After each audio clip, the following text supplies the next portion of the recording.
धर्मराज युधिष्ठिर कहने लगे कि हे भगवान, आश्विन कृष्ण एकादशी का क्या नाम है, इसकी विधि तथा फल क्या है, सो कृपा करके कहिए। भगवान श्री कृष्ण कहने लगे कि इस एकादशी का नाम इंदिरा एकादशी है। यह एकादशी पापों को नष्ट करने वाली तथा पितरों को अधोगति से मुक्ति देने वाली होती है। हे राजन, ध्यानपूर्वक इसकी कथा सुनो। इसके सुनने मात्र से ही वायपेय यज्ञ का फल मिलता है।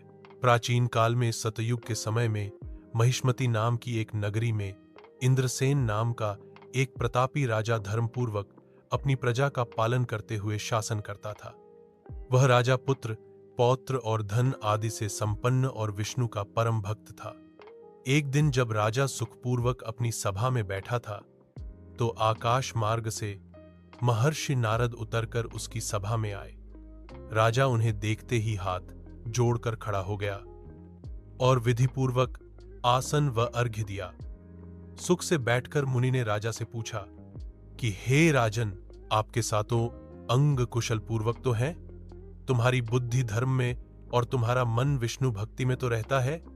देवर्षि नारद की ऐसी बातें सुनकर राजा ने कहा, हे महर्षि, आपकी कृपा से मेरे राज्य में सब कुशल है तथा मेरे यहाँ यज्ञ कर्मादि सुकृत हो रहे हैं।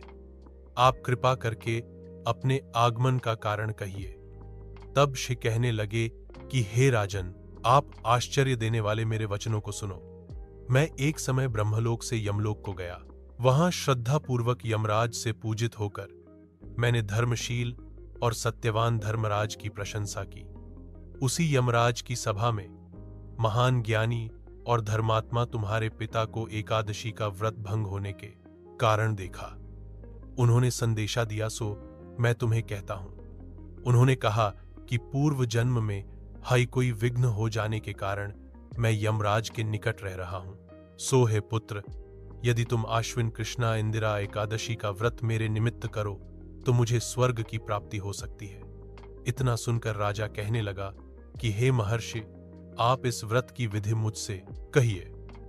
नारद जी कहने लगे, आश्विन माह की कृष्ण पक्ष की दशमी के दिन प्रात काल श्रद्धापूर्वक स्नानादि से निवृत्त होकर पुण्य दोपहर को नदी आदि में जाकर स्नान करें, फिर श्रद्धापूर्वक पितरों का श्राद्ध करें और एक बार भोजन करें। प्रात काल होने पर एकादशी के दिन दातून आदि करके स्नान करें। फिर व्रत के नियमों को भक्तिपूर्वक ग्रहण करते हुए प्रतिज्ञा करें कि मैं आज संपूर्ण भोगों को त्याग कर निराहार एकादशी का व्रत करूंगा। हे अच्युत, हे पुंडरीकाक्ष, मैं आपकी शरण हूं, आप मेरी रक्षा कीजिए। इस प्रकार नियम पूर्वक शालिग्राम की मूर्ति के आगे विधिपूर्वक श्राद्ध करके योग्य ब्राह्मणों को फलाहार का भोजन कराएं और दक्षिणा दें। पितरों के श्राद्ध से जो बच जाए उसको सूंघ कर गौ को दें तथा धूप दीप गंध हरे पुष्प नैवेद्य आदि सब सामग्री से शिकेश भगवान का पूजन करें। रात में भगवान के निकट जागरण करें। इसके पश्चात द्वादशी के दिन प्रात काल होने पर भगवान का पूजन करके ब्राह्मणों को भोजन कराएं। भाई बंधुओं स्त्री और पुत्र सहित आप भी मौन होकर भोजन करें। नारद जी कहने लगे कि हे राजन, इस विधि से यदि तुम आलस्य रहित होकर इस एकादशी का व्रत करोगे तो तुम्हारे पिता अवश्य ही स्वर्गलोक को जाएंगे। इतना कहकर नारद जी अंतर्ध्यान हो गए।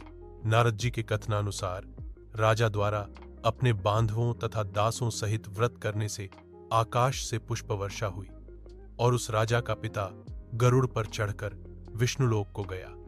राजा इंद्रसेन भी एकादशी के व्रत के प्रभाव से निष्कंटक राज्य करके अंत में अपने पुत्र को सिंहासन पर बैठाकर स्वर्गलोक को गया। हे युधिष्ठिर, यह इंदिरा एकादशी के व्रत का महात्म्य मैंने तुमसे कहा। इसके पढ़ने और सुनने से मनुष्य सब पापों से छूट जाते हैं और सब प्रकार के भोगों को भोग कर बैकुंठ को प्राप्त होते हैं।